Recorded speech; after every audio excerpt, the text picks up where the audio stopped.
Makanya mohon maaf Bapak Ibu, hutang kita tidak tahu kapan selesainya itu. Tidak akan tahu kita kapan selesainya. Kalau kita sebutkan itu hutangnya Indonesia, minta ampun bro. Setiap anak yang lahir menanggung hutang. Pakar ekonomi internasional, pakar politik internasional dan di bidang ekonomi juga, ekonomi politik atau politik ekonomi, Ihsanuddin Nursi mengatakan, dikalkulasikan jumlah manusia yang ada di Indonesia ini termasuk bayi yang lahir, itu setiap bayi yang lahir menanggung hutang. Bahasa saking banyaknya hutang yang dimiliki Indonesia.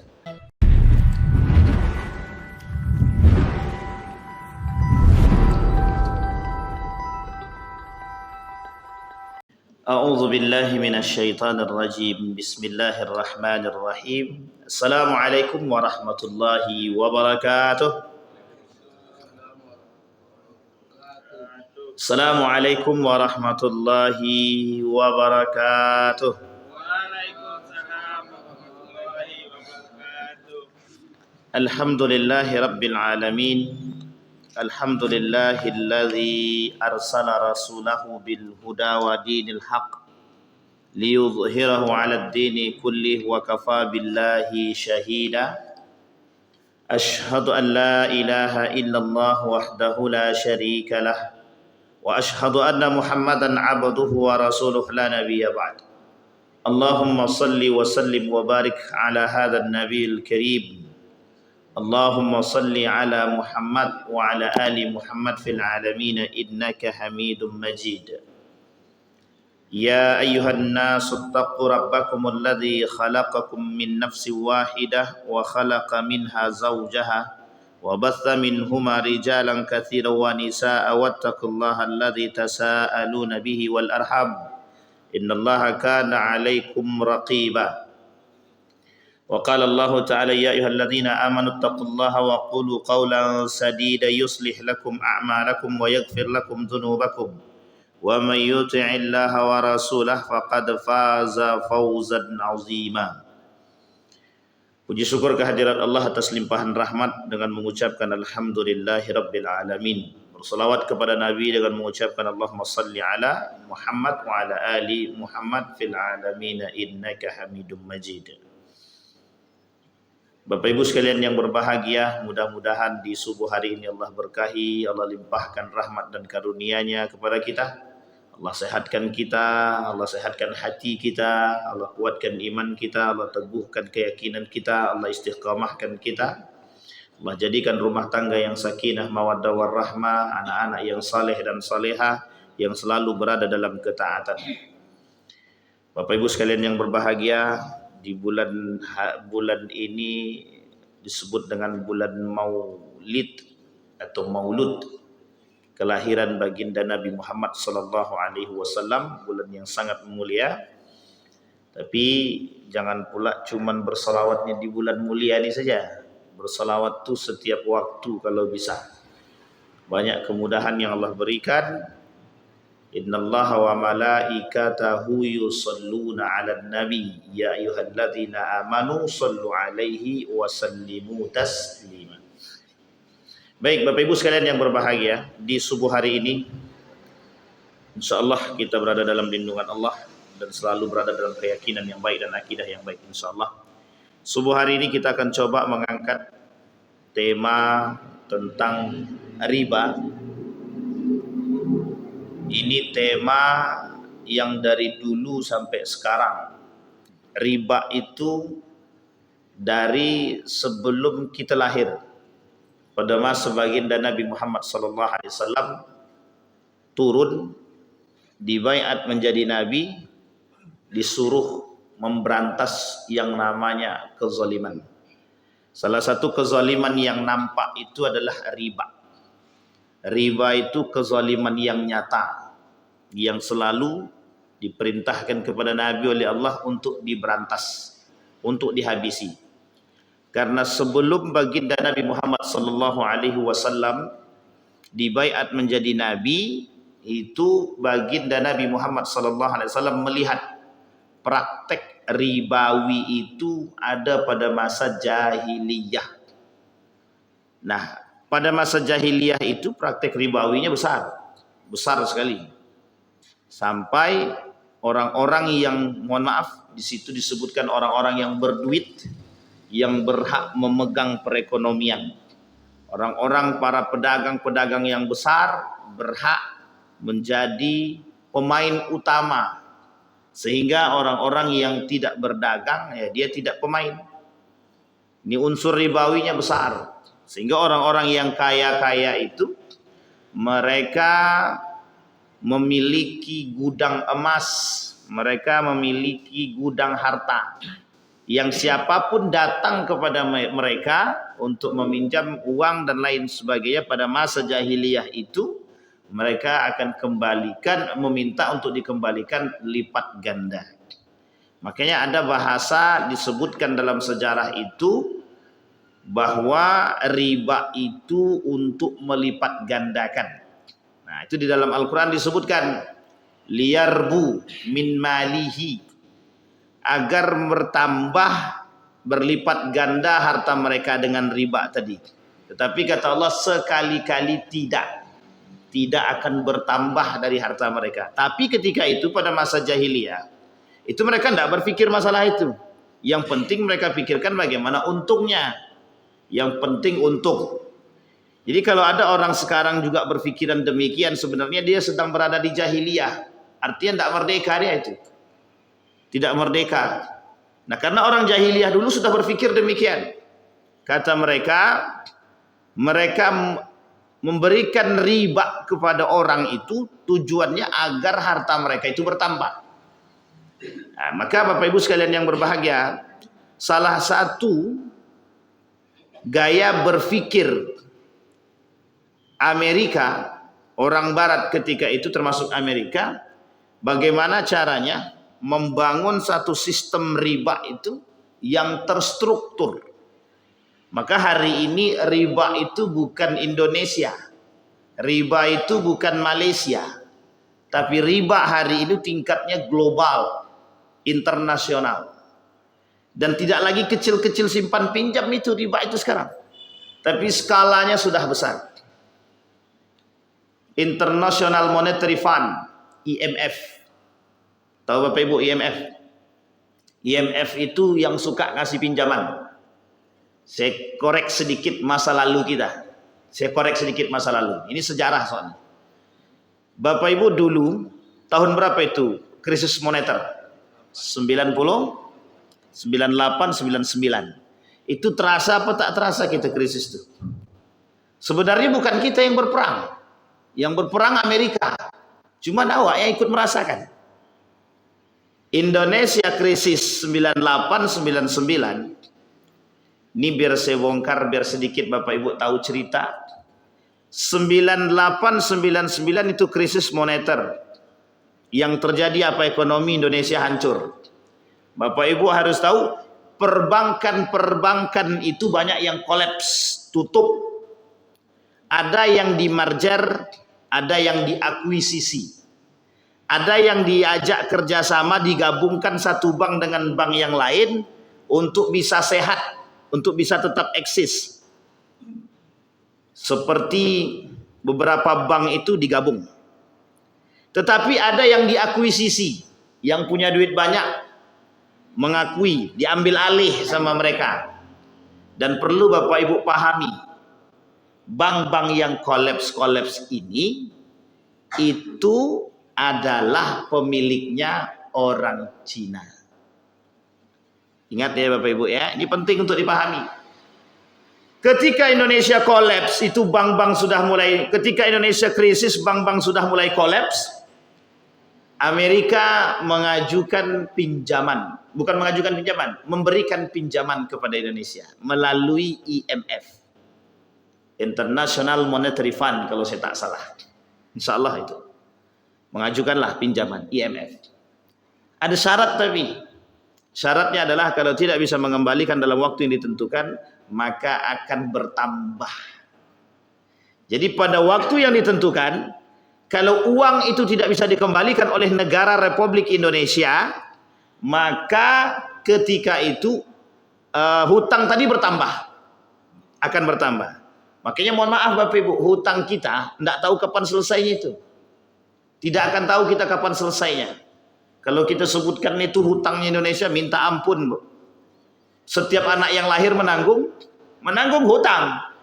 Pakar ekonomi internasional, pakar politik internasional dan di bidang ekonomi juga, ekonomi politik atau politik ekonomi, Ihsanuddin Nursi mengatakan, dikalkulasikan jumlah manusia yang ada di Indonesia ini termasuk bayi yang lahir, itu setiap bayi yang lahir menanggung hutang. Bahasa saking banyaknya hutang yang dimiliki Indonesia. Ada dampak apa penyebabnya? Penyebabnya adalah ketika krisis moneter diberikan bantuan yang cukup besar, ternyata bantuan itu tidak tepat sasaran. Namanya BLBI, Bantuan Likuiditas Bank Indonesia. Bantuan modal untuk perbankan-perbankan itu melalui Bank Indonesia. Bank Indonesia mendapat bantuan dari IMF, IMF berikan ke BI, BI berikan kepada bank-bank yang kolaps tadi. Ada yang diberikan kepada yang sudah di-merger, ada yang sudah diakuisisi. Apa yang terjadi Bapak Ibu? Singkat cerita, tak usah panjang-panjang cerita. Singkat cerita adalah orang yang tadi diberikan dana tadi, itu kemana perginya? Kabur ke Singapura. Ada yang kabur ke Swiss. Ada yang kabur ke Singapura. Ada yang balik ke kampung mereka. Dan tidak ada pengembalian uangnya. Karena ketika itu pemberiannya tanpa tertulis. Artinya tidak ada kontrak yang jelas. Coba bayangkan. Hanya ada beberapa perbankan yang jelas kontraknya itu ada, tapi tidak banyak. Tapi bayangkan berapa banyak bantuan yang diberikan BI kepada bank-bank yang kolaps tadi, dan itu tidak bisa kembali uangnya. Itu pinjaman, bukan diberikan begitu saja. Pinjaman. Tapi tidak tahu akadnya apakah pinjaman ataukah pemberian begitu saja. Sampai saat ini kasus BLBI itu tidak tuntas. Coba bayangkan. Berapa triliun uang yang habis ketika itu untuk mendanai perbankan-perbankan itu. Yang ingin kita soroti Bapak Ibu, dua. Yang pertama riba, yang kedua kezaliman. Yang pertama ini riba, masalah bunga. Berapa besar tingkat suku bunga yang diberikan oleh IMF itu. Ketika uang dipinjam, tapi kita tak mampu mengembalikan, catatan yang mereka berikan harus dikembalikan dan lebih daripada yang dipinjam. Itu yang menjadi masalah kita hari ini. Kita meminjam uang kepada mereka, ketika tak mampu bayar, kita harus mengembalikan 2 kali lipat. Coba Bapak Ibu bayangkan 1 T kalau kita harus kembalikan lagi berapa 2 kali lipatnya? Sudah 2 T. Itu kalau 1 T yang kita pinjam. Apa mungkin negara dengan negara pinjamnya 1 triliun? Tidak mungkin. Mesti lebih daripada itu. Coba bayangkan Bapak Ibu. Berapa banyaknya hutang yang kita miliki. Dan ini Bapak Ibu sudah dikonsep. Sudah dibuat. Maka salah satu negara yang melepaskan diri daripada IMF ketika itu, yang tahu betul permainan IMF itu dengan ribawinya, dengan unsur bunganya yang begitu tinggi, politik ekonominya yang begitu kasar, yang sehingga memang memiskinkan orang, itu politik semua Bapak Ibu. Jadi riba bunga itu dibalut dengan politik, sehingga yang terjadi apa? Negara ini kacar-kacir Pak. Bukan hanya kita, semua negara. Semua negara yang bermain dengan IMF, oh itu habis. Habis dibasmi oleh Amerika. Termasuk ketika itu salah satu negara yang melepaskan diri daripada IMF, Thailand. Korea Selatan. Itu dilepaskan diri dia daripada IMF. Tidak mau kan dia bergantung. Karena dia tahu kelicikan daripada Amerika melalui tangan mereka itu. Siapa tangannya itu? Itulah IMF tadi. Habis Pak. Ini secara global. Sama. Jangan ada yang tersinggung para rentenir. Sama, rentenir itu begitu. Memberikan pinjaman tapi dengan bunga bank. Dengan bunga, bukan bunga bank, dengan bunga. Bahkan bunga yang diberikan oleh para rentenir itu besar. Besar. Kadang ada yang 5%. Wah, itu udah tinggi kali tuh. Ada yang 4, ada yang 3, ada yang 2. Bayangkan 5% dari kita ambil 10 juta, 5%-nya berapa? Kan lumayan besar. Bukan besar lagi, itu lumayan itu. Coba Bapak Ibu bayangkan, masalahnya bukan terletak pada pinjaman dan lebihnya itu. Masalahnya kita sedang bermain dengan siapa sekarang? Kita sedang bermain dengan ancaman Allah. Kita sedang bermain dengan aturan Allah. Makanya mohon maaf Bapak Ibu, baldatun thayyibatun wa rabbun ghafur itu bisa didapat oleh satu negara kalau terlepas dari permasalahan riba. Kalau tak lepas daripada riba sulit. Karena itu yang kemudian mereka inginkan. Satu sejarah. Maka harus paham itu BLBI kasus kita pinjaman uang secara besar-besar. Yang kedua Bapak Ibu, Amerika punya mimpi. Dalam film American Dreams, ada film judulnya American Dreams. Punya cita-cita Amerika. Apa cita-cita Amerika? Membangun satu bank. Yang membangun itu Rothschild. Ini pemikiran nih Bapak Ibu. Ada satu kelompok dari Yahudi. Jadi mereka bersaudara. Nama kelompok ini disebut dengan Rothschild. Punya dana besar, orang asli Yahudi. Punya dana besar, mereka bangun yang disebut dengan bank secret bank, bank rahasia namanya. Jadi Amerika itu sebenarnya nggak ada bank sentral, itu bank pengendali bank Amerika itu semuanya adalah bank rahasia itu. Bank sentral Amerika itu di bawah kendali bank rahasia. Kalau Bapak Ibu tak percaya boleh cek sejarah. Amerika itu di bawah kendali. Yang mengendalikan hanya orang-orang tertentu. Namanya secret society. Secret society itu masyarakat rahasia. Siapa mereka? Tuh kaum Yahudi itu. Dulu namanya masyarakat rahasia. Sekarang mereka tak rahasia lagi.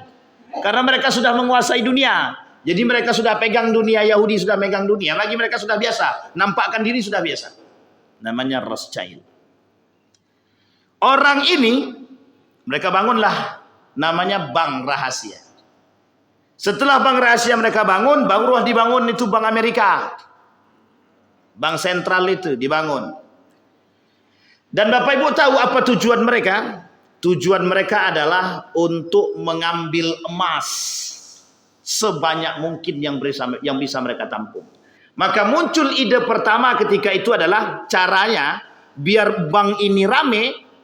Maka dirubahlah transaksi oleh mereka itu ketika itu yang tadinya menggunakan barter dalam sejarah Amerika, mereka rubah menjadi uang kertas. Tapi ada iming-imingnya. Apa iming-imingnya dulu? Diiming-imingi dengan uang kertas tadi dibalut atau uang kertas di backup dengan emas. Akhirnya apa? Tergiur.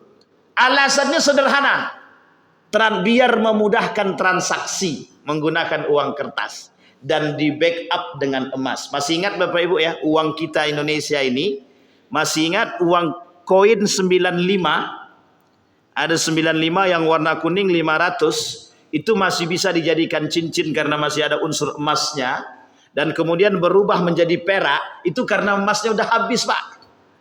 Diganti jadi perak. Sekarang perak sudah tak ada, jadi timah. Itu dah tak berlaku itu. Dah tak berlaku. Makanya ditaruhkan uang 100 rupiah Pak. Taruh duit 100 rupiah. Itu yang melirik tak ada Pak. Tak ada yang melirik. Boro-boro mau lirik. Ngambil aja untuk masuk kota infak. Udah gak ada tuh sekarang.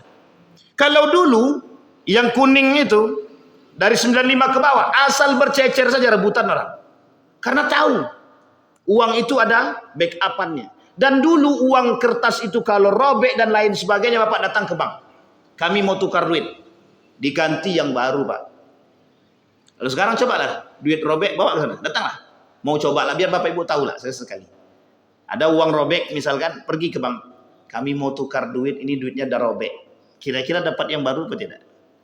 Sekarang tidak ada lagi uang kita hari ini, uang kertas yang dimiliki negara Republik Indonesia itu tidak lagi di backup dengan emas.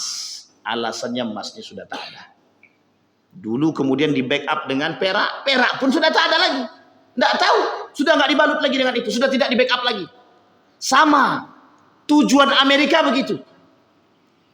Akhirnya apa yang terjadi? Menjadi sebuah transaksi tukar barang itu bukan lagi dengan barter. Kalau dulu kita tukar barang dengan barang. Di dalam pertukaran barang dengan barang juga ada unsur ribawinya, tergantung pada barang ribawi saja. Kalau tak barang ribawi tidak ada masalah. Tapi kemudian Bapak Ibu, apa yang terjadi? Cita-cita Amerika itu tercapai. Apa cita-cita dia? Merubah transaksi barter tadi dengan uang kertas. Jadi orang mudah transaksi sekarang. Pakai uang kertas. Di backup lah dengan emas. Apa yang terjadi? Orang berbondong-bondong menukarkan emasnya ke Bank Amerika ketika itu. Bank sentral. Banyak yang datang Pak, memasukkan emasnya.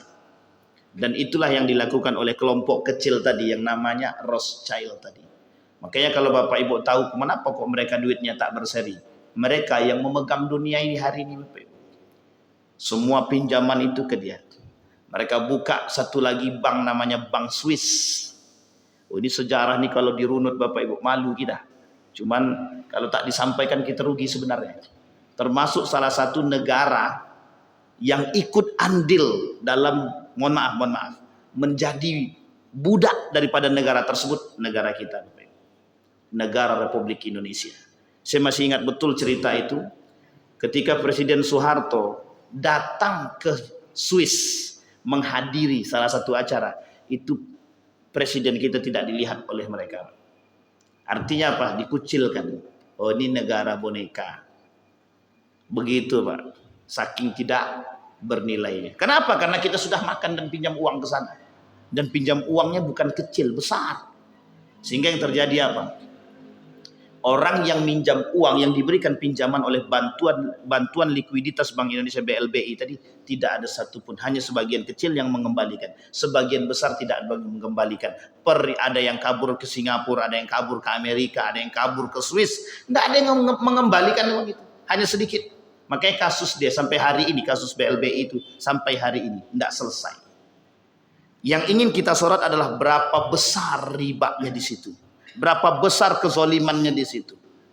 Yang hari ini dampak daripada perbuatan itu apa? Kita yang hari ini selalu merasakan hutang yang tidak terselesaikan.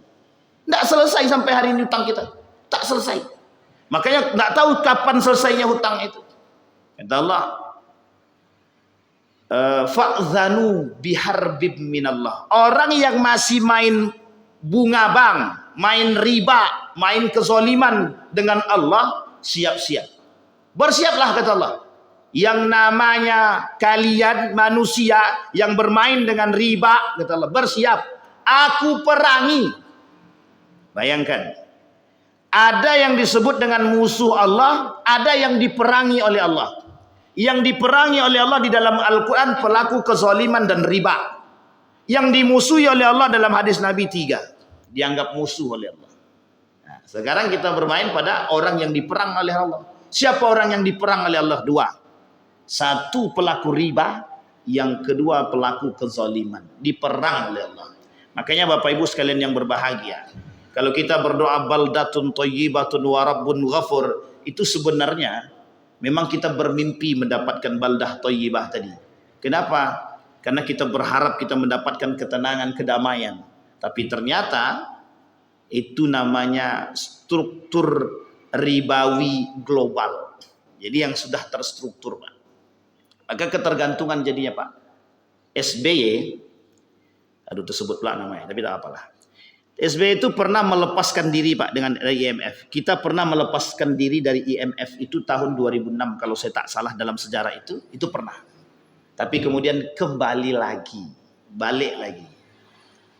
Maka kita harus menikmati ketika Sri Mulyani mengatakan, ketika Sri Mulyani berani mengatakan tentang hutang kita, kemudian angka kemiskinan kita, itu semuanya by data dan by design.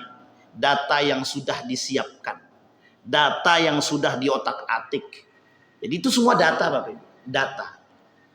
Permainan data, angka kemiskinan atau standar kemiskinan yang diturunkan. Makanya bahasanya adalah angka kemiskinan menurun, jelas menurun karena standar kemiskinannya yang diturunkan.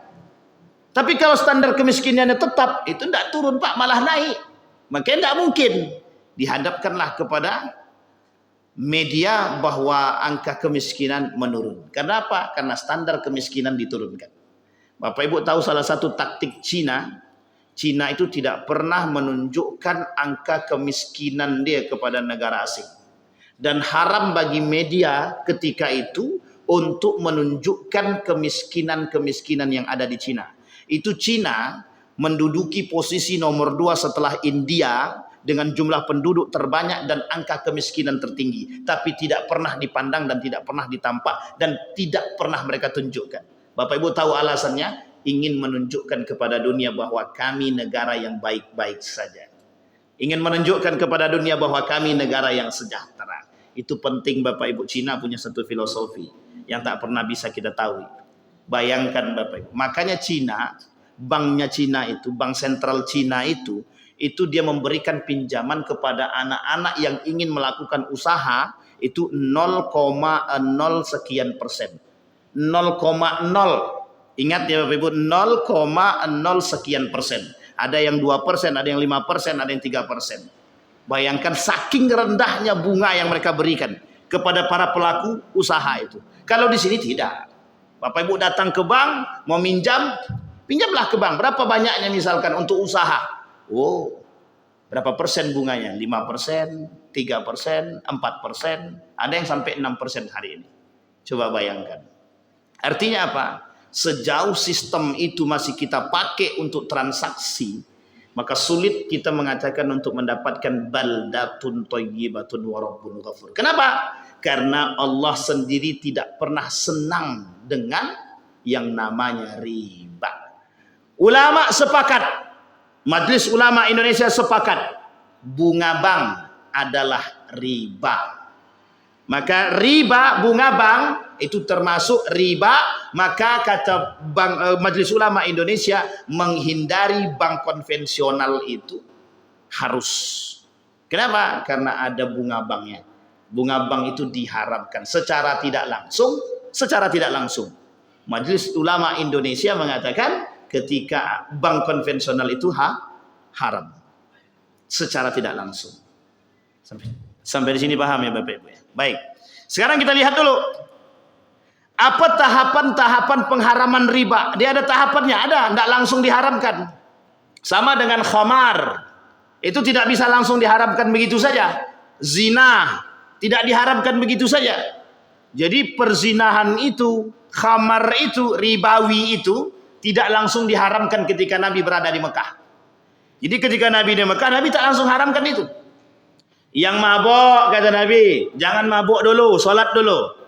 Kemudian ada yang nanya, kalau setelah sholat kami mabuk boleh? Ketawa para sahabat yang lain. Tapi Nabi kemudian tidak menanggapi hal demikian. Turun ayat selanjutnya, bertahap, ada 4 tahapan. Termasuk salah satunya adalah riba. Tahapan-tahapan itu, yang pertama, tahapan pertama, pengharaman riba tadi, itu Allah tunjukkan dulu dampak negatif daripada riba tersebut.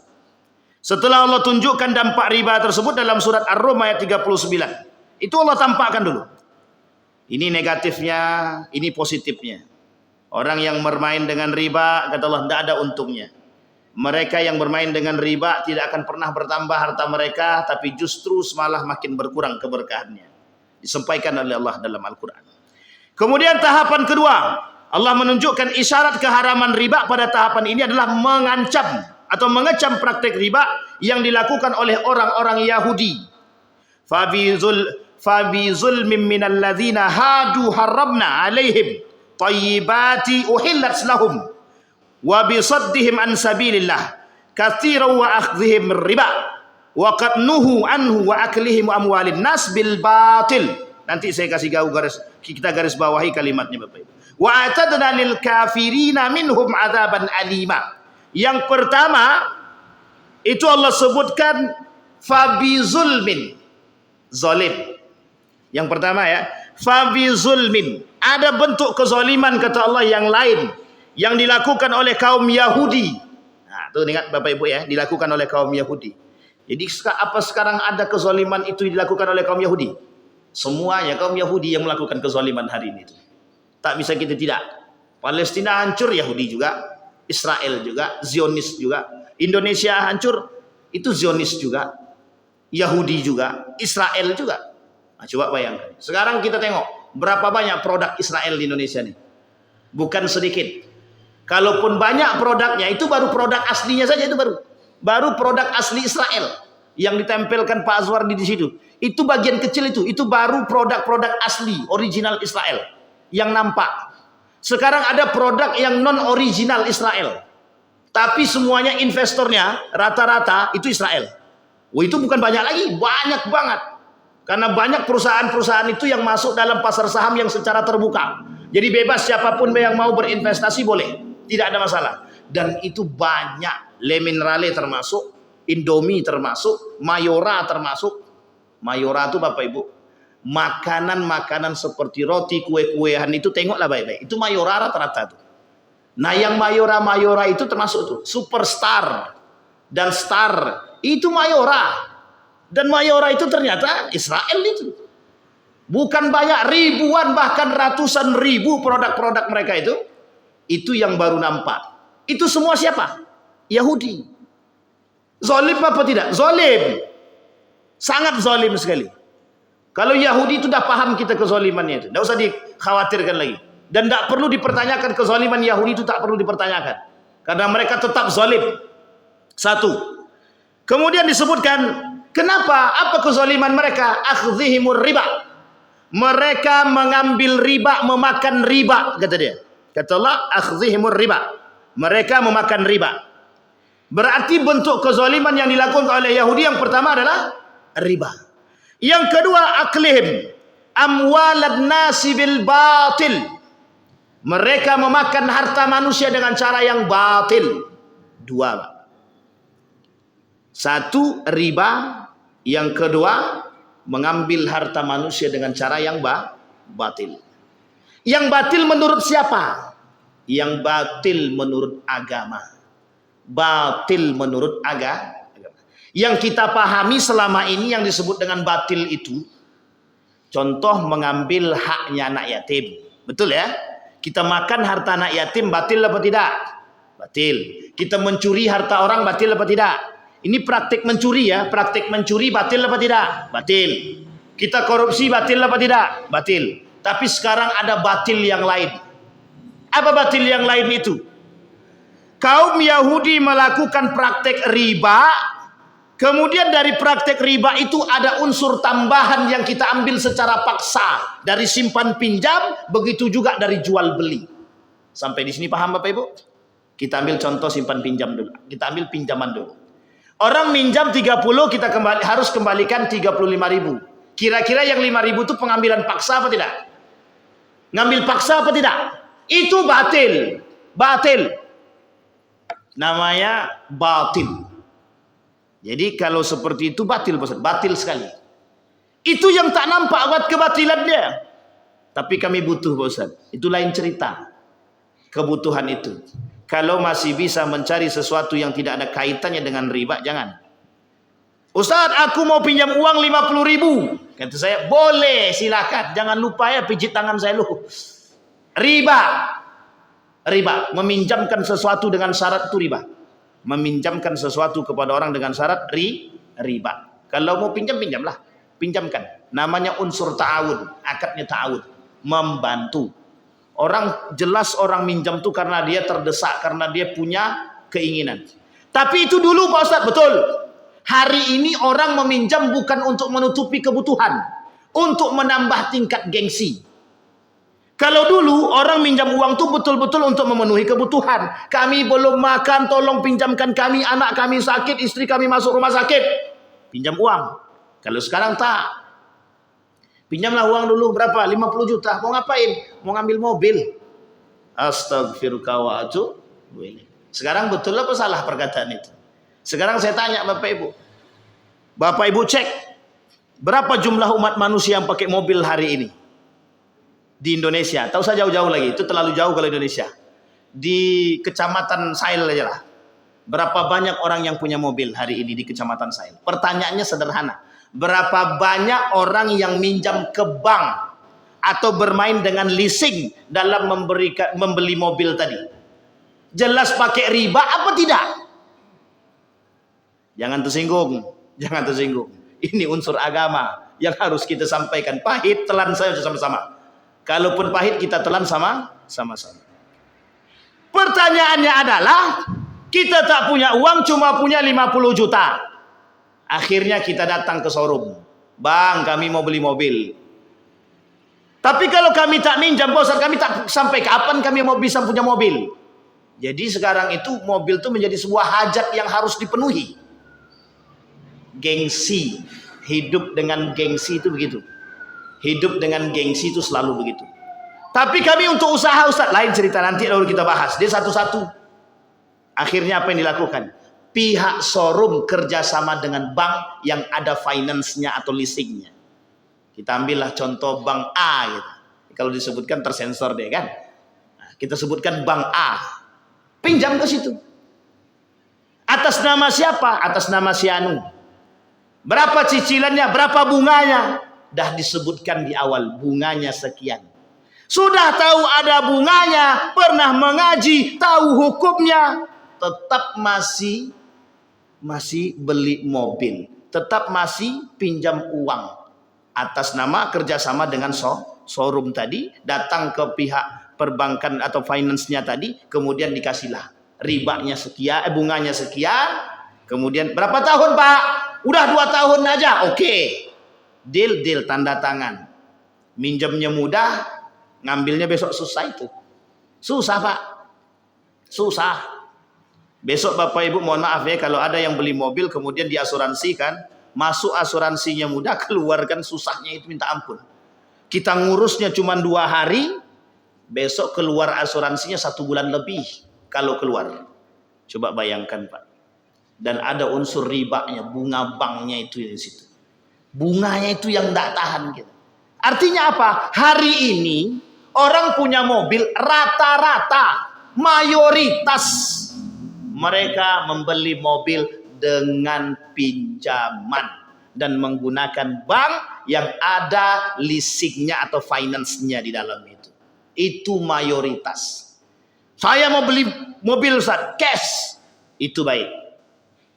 Saya mau beli mobil Ustaz, tapi saya pinjam duit kawan saya, nanti saya nyicil ke kawan saya saja. Daripada ke bank ada bunga. Itu baik.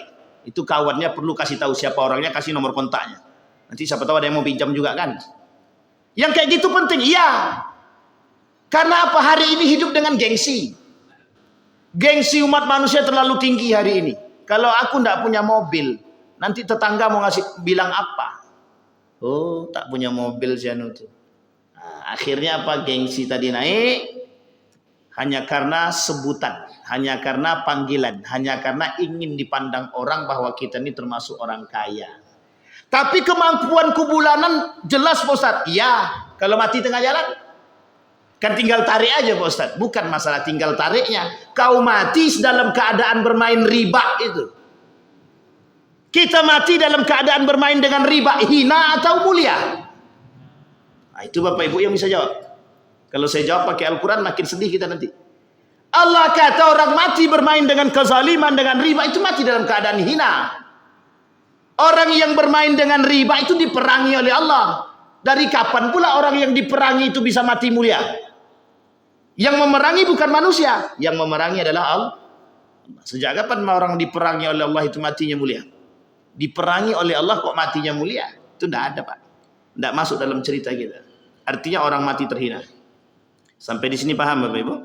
Maka 2. Allah tahapan kedua itu Allah kasih tahu, Allah mengecam perbuatan-perbuatan kezaliman yang dilakukan oleh kaum Yahudi. 1 adalah riba, yang kedua mereka memakan harta orang dengan cara yang batil. Artinya apa? Ketika orang mengambil keuntungan dari unsur pinjaman dan jual beli transaksi yang tidak diinginkan oleh Allah. Contoh Bapak Ibu, salah satunya mengambil hak orang lain dengan cara zalim tadi adalah ketika Bapak Ibu menjual barang cacat tapi Bapak Ibu tidak sebutkan kecacatan barang tersebut. Itu sedang merampok harta orang dengan cara, atau bahasa lainnya penipu. Jangan tersinggung, memang begitu keadaannya. Kan kita sudah pernah contohkan di sini itu. Saya masih ingat betul itu.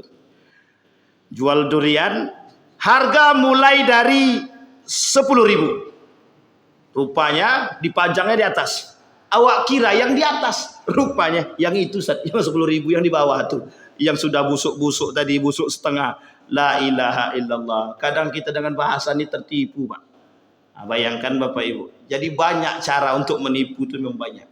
Diskon besar-besaran 50% plus 70%. Salah, 50% plus 20%. Saya tanya Bapak Ibu, 50% plus 20%. Jadi kira-kira berapa persen diskonnya itu?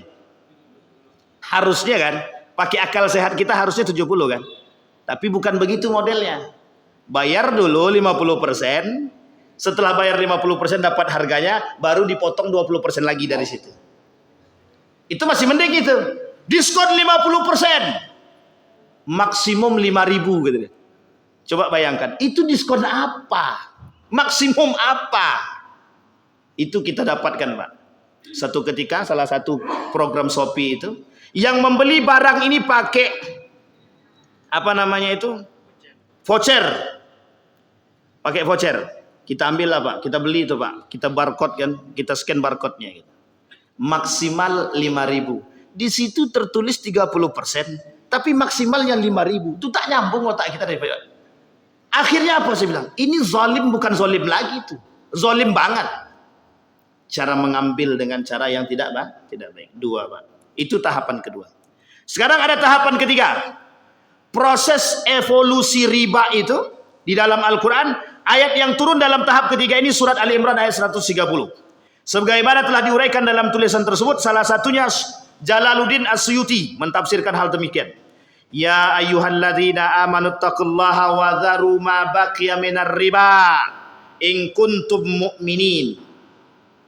Wahai orang-orang beriman, kalau benar-benar kalian orang beriman, tolonglah, kata Allah, jauhi oleh kalian riba. Kalimatnya wazaru, bukan utruku, tapi wazaru. Sudah ditekankan oleh Allah, tinggalkan. Tapi tak mau juga, tak mau juga ditinggalkan, masih tetap bermain. Karena terasa nikmatnya. Dengan bunga tadi kan banyak bisa kita dapat. Beli HP, nyicil ke Ustaz, aman. Sekarang kami udah bisa beli HP. Kenapa? Kami sudah ada bisa nyicil per bulan. Satu. Sekarang kami udah punya rumah sendiri Pak Ustaz. Kenapa? Nyicil KPR. Oke. Kami sudah punya motor sendiri Pak Ustaz. Oke, nyicil juga. Kami udah punya mobil Pak Ustaz. Oke, nyicil juga. Kami beli tanah untuk investasi di sana Pak Ustaz. Nyicil juga. Pertanyaan saya ada 5 cicilan tuh Pak. Itu gajinya per bulan berapa ya? Kalau sekali nyicil itu 1 juta untuk tanah, untuk mobil, untuk motor, untuk rumah dan lain sebagainya. Berapa banyak cicilannya? Minimal 5 juta cuman per bulan Ustaz. Berarti gajinya berapa? Itu pertanyaan kita Bapak Ibu. Coba bayangkan. Kenapa orang sudah merasa nikmat dengan itu? Kami merasa mudah Ustaz, dimudahkan. Karena gengsi tadi. Gengsi harus punya rumah, gengsi kalau tidak punya mobil, gengsi kalau tidak punya motor, gengsi kalau tidak punya Harley Davidson dan lain sebagainya. Ujung-ujungnya melakukan perbuatan yang diharamkan oleh Allah dalam unsur riba tadi. Begitu banyaknya. Sekarang Bapak Ibu harus tahu, ada rasa maaf oleh rentenir itu. Kami tak sanggup bayar Pak. Udah saya ikhlaskan. Ada begitu rentenir? Kalau ada rentenir begitu, itu insya Allah penghuni surga. Insya Allah. Tapi ada begitu. Didatangkannya debt kolektor, diambil paksanya tengah jalan. Dia tak pikir kita balik jalan kaki kah? Kita baliknya bagaimana, dia tak pikir. Masih mending, Pak, motor saya bawa ya. Sini Bapak saya antar balik dulu. Mati-matilah sendiri gitu deh. Ambil-ambil sendiri, pandai-pandailah sendiri. Dikasih duit ongkos tidak. Dikasih duit makan tidak. Diambilnya langsung barang kita. Paksa. Nah, sampai di sini bisa dipahami Bapak Ibu ya. Artinya apa Bapak Ibu? Hidup kita ini, hari ini nih hidup kita ini penuh dengan riba saja. Hari ini kehidupan kita itu penuh dengan riba. Kalau kita tidak bisa memfilter, kalau kita tidak bisa memilah-milah mana yang benar-benar tidak riba, mana yang benar-benar riba, itu kita terjerumus dalam unsur kezaliman semua Bapak Ibu. Nah, Bapak Ibu sekalian yang berbahagia, kita harus belajar kembali bagaimana cara kita menata kehidupan kita tuh biar terlepas dari itu. Karena satu-satunya kehidupan kita tidak akan pernah ada berkahnya Bapak Ibu. Selagi kita memakan harta yang haram yang masuk ke dalam diri kita, anna yustajabalah. Tidak akan pernah doa orang itu dijawab oleh Allah, itu yang pertama. Tidak akan pernah ada keberkahan, tidak akan bertahan rumah tangga dia, tidak akan bertahan keberkahan dia, tidak akan bertahan. Mesti banyak saja yang terjadi dalam rumah tangga tadi. Tidak akan pernah aman damai, itu tidak akan pernah. Kenapa? Allah akan terus perangi orang seperti itu. Akan Allah terus perangi. Baik Bapak Ibu, sampai di sini ada pertanyaan Bapak Ibu? Silakan Pak. Waalaikumsalam warahmatullahi wabarakatuh. Bahwa bank nasional tentang riba banyak di sana. Bagaimana dengan bank syariah, koperasi dan arisan? Karena kegiatan itu pasti ada dana operasional dan mungkin gaji pegawai dan sebagainya. Baik. Terima kasih Pak. Waalaikumsalam warahmatullahi wabarakatuh. Baik Bapak Ibu sekalian yang berbahagia. Saya ambil bank syariah dulu Pak ya. Bank syariah itu mesti ada namanya fatwa, namanya DSN, yang berada di bawah naungan Majelis Ulama Indonesia. DSN itu namanya Dewan Syariah Nasional. Kalau di daerah namanya DPS, Dewan Pengawas Syariah untuk di daerah. Kalau di pusat namanya DSN, Dewan Syariah Nasional. Semua produk-produk yang ada di perbankan syariah itu mesti melalui jalur fatwa. Kalau ada produk-produk di perbankan syariah yang tidak berada di bawah fatwa, yang tidak pernah difatwakan oleh Majelis Ulama Indonesia, maka produk tersebut haram. Tidak boleh kita pakai. Karena semua produk yang ada di dalam perbankan syariah mesti difatwakan. Pertanyaannya adalah bagaimana sifat daripada fatwa DSN tadi? Apakah berlaku, apakah baik, ataukah kita harus mengingkari? Itu pertanyaannya. Fatwa Majelis Ulama Indonesia, Dewan Syariah Nasional. Kalau sudah difatwakan oleh DSN, Mak, kalau sudah difatwakan oleh Majelis Ulama Indonesia, Bapak Ibu mau pakai tak ada masalah. Kalaupun salah, itu tidak urusan kita. Ijtihad ulama itu insya Allah kita terbebas Pak. Artinya apa? Misal salah nih ijtihad ulama, nilai pahalanya 1. Betul nih ijtihad ulama, pahalanya 2. Artinya ada yang salah kan di situ? Adakah dosa di situ? Tak ada. Baik itu unsur koperasinya, namanya koperasi syariah. Tapi tidak semua berbau, tidak harus berbau syariah. Jangan tertipu Bapak Ibu ya, jangan tertipu. Ini ada namanya kaplingan tanah syariah. Dulu ada Pak, ini saya termasuk dalam itu waktu itu. Kaplingan tanah syariah untuk membangun pohon kurma. Ikut lawak di dalam itu tadi. Ikut investasi. Habis dapat duit kabur orangnya. Karena lagi rame-rame ya syariah. Jadi jangan salah Bapak Ibu. Tidak semua, artinya begini. Tidak semua itu harus pakai embel-embel syariah. Yang penting itu transaksinya sesuai dengan syariah. Itu yang paling penting. Mau pakai nama syariah tak terserah. Itu yang pertama Pak ya. Jadi semua yang sudah difatwakan oleh Majelis Ulama Indonesia silahkan ikuti, tak ada masalah. Misal Bapak pinjam uang ke bank syariah, tak ada masalah. Itu fatwanya jelas. Baik mudharabahnya, musyarakahnya dan lain sebagainya, murabahanya itu jelas. Sampai sini paham ya? Baik. Sekarang pertanyaannya adalah bagaimana sifat fatwa tersebut? Mengikat atau tidak mengikat? Fatwa itu bagi bank syariah mengikat. Tapi kenapa kok banyak praktiknya yang tidak sesuai dengan syariah Pak Ustaz? Itu oknumnya yang ada di dalam. Oknum yang ada di dalam perbankan syariah. Mohon maaf Bapak Ibu. Banyak juga yang masuk ke dalam bank tersebut, bank syariah tadi, itu yang bukan berasal daripada lulusan syariah. Banyak juga yang lulusan dari teknik. Banyak juga yang lulusan dari akuntansi dan lain sebagainya. Mereka hanya diberikan pemahaman syariah melalui jalur, mohon maaf, hanya dengan jalur short school atau apa namanya itu, kursus, hanya dengan jalur kursus. Salah kata salah, asal sistem tadi terstruktur. Itu yang pertama. Oke Pak ya, di sini bisa dipahami Pak. Artinya apa? Kalau sudah ada fatwanya, baik gadai emasnya, baik fatwanya. Dulu di bank syariah pertama kali Bank Republik Indonesia Syariah, namanya BRI Syariah. meluncurkan satu produk namanya dana talangan haji. Dana talangan haji. Keluar tuh produknya, Pak. Ketika keluar produknya yang sudah difatwakan oleh DSN, sudah difatwakan MUI, ternyata yang daftar antri untuk haji banyak. Nah, itu penyebabnya kenapa hari ini antrian haji itu sampai 20 tahun, 25 tahun. Hari ini 25 tahun ya. Bapak Ibu perlu tahu, itu penyebabnya ketika dana talangan haji itu dibuka. Yang pertama kali membuka itu Bank Republik Indonesia Syariah, BRI Syariah. Dana talangan haji itu. Sehingga tak lama kemudian ditarik oleh Majelis Ulama Indonesia. Duh, ada apa? Sampai di sini paham ya? Ada apa? Baik. Nah, keselamatan kita adalah yang pertama, ketika kita mengikuti fatwa ulama, Majelis Ulama Indonesia, kita aman. Insya Allah tidak ada masalah. Nah, kemudian yang kedua, masalah gaji. Ada orang digaji dari situ. Di perbankan syariah tak ada masalah. Tapi bagaimana dengan bank konvensional? Baik Bapak Ibu. Orang yang bekerja di bank konvensional, yang pertama, dalam pandangan ulama Mesir, tidak ada masalah.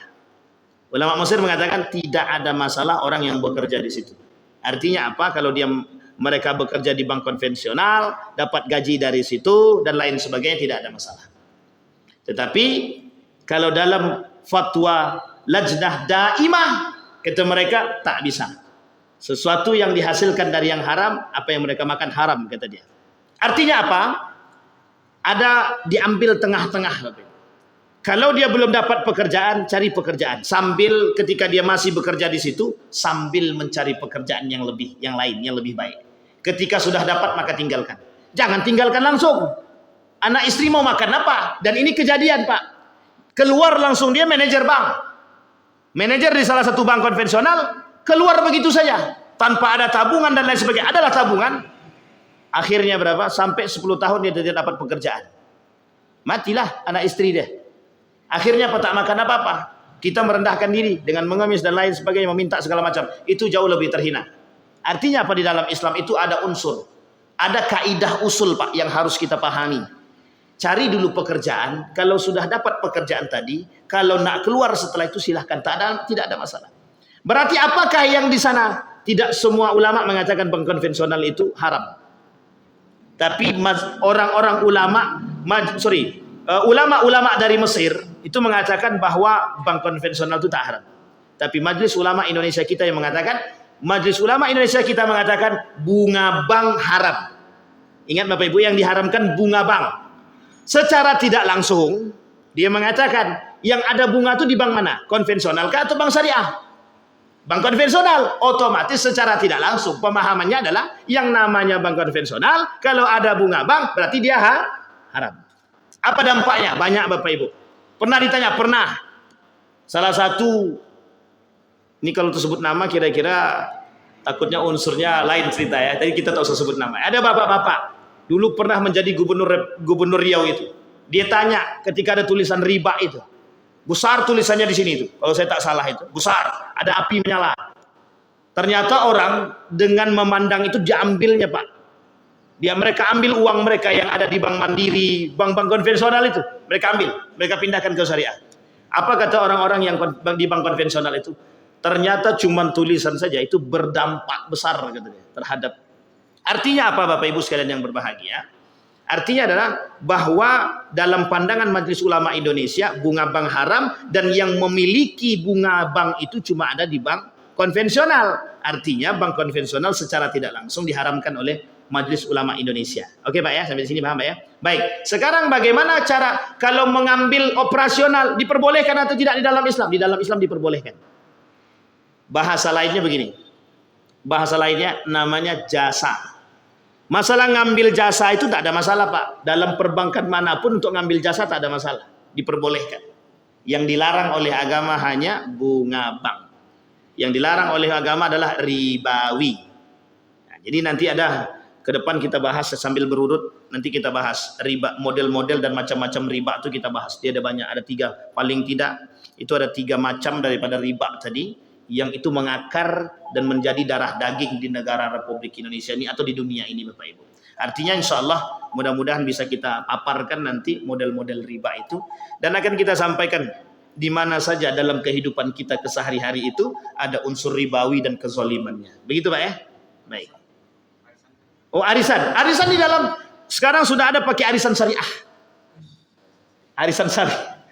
Saya juga bingung nih kenapa kok harus ada. Artinya begini sebenarnya. Untuk mencari duit itu semua program bisa dibuat. Semua program bisa dibuat. Majelis Ulama Indonesia sudah mengeluarkan fatwanya Pak tentang arisan itu. Dan arisan yang ada di bank syariah itu sudah difatwakan oleh Majelis Ulama Indonesia. Apa fatwanya? Boleh. Itu fatwanya boleh. Tapi saya menyarankan, udahlah kalau di bank itu cukup nabung, itu sajalah. Kalau pinjam tak usahlah. Kalau Bapak Ibu takut tak usah. Kalau Bapak Ibu pengusaha, jadi ada begini Bapak Ibu. Salah satu yang saya kritik ketika itu pada bank syariah ketika itu, waktu kami masih di Yogyakarta itu, yang saya kritik begini. Yang ditodong, yang disampaikan oleh mereka itu tentang mudharabah. Tapi yang boleh minjam uang dengan akad mudharabah di perbankan itu hanya orang yang punya usaha yang sudah jalan. Usaha yang sudah matang, yang pendapatannya sudah jelas. Tapi coba usaha mikro-mikro kecil-kecil begitu datang minjam, tidak akan dipinjamkan tapi tidak menggunakan akad mudharabah. Tapi akadnya apa? Saya bilang itu penipuan itu. Saya bilang begitu Pak. Kenapa saya bilang gitu, demikian? Karena promosinya apa, yang diberikannya apa tidak sesuai. Akhirnya kalau saya tak salah kemudian banyak para pakar juga, para pakar itu kemudian mengkritik, kemudian mereka berikan skema yang lebih baik. Artinya Bapak Ibu hari ini termasuk salah satunya arisan itu sudah diperbolehkan. Bahkan dikeluarkan fatwa oleh Majelis Ulama Indonesia boleh arisan.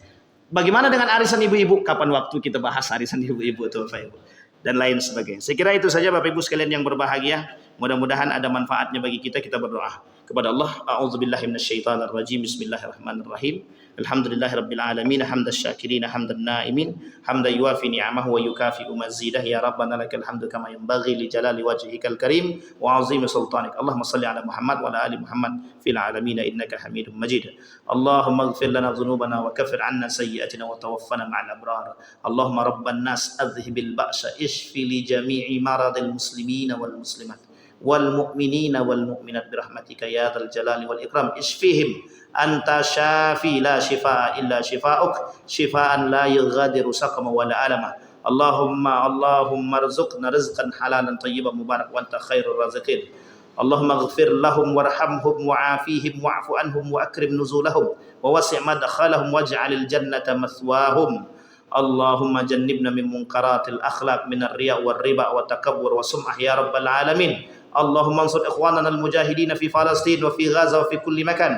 Allahumma dammiril yahud. Allahumma ahlikil kafarata wal mubtadi'ata wal musyrikin. A'da'aka a'da'ad din. Rabbana atina fid dunya hasanah wa fil akhirati hasanah wa qina azabannar. Walhamdulillahirabbil alamin. Assalamualaikum warahmatullahi wabarakatuh.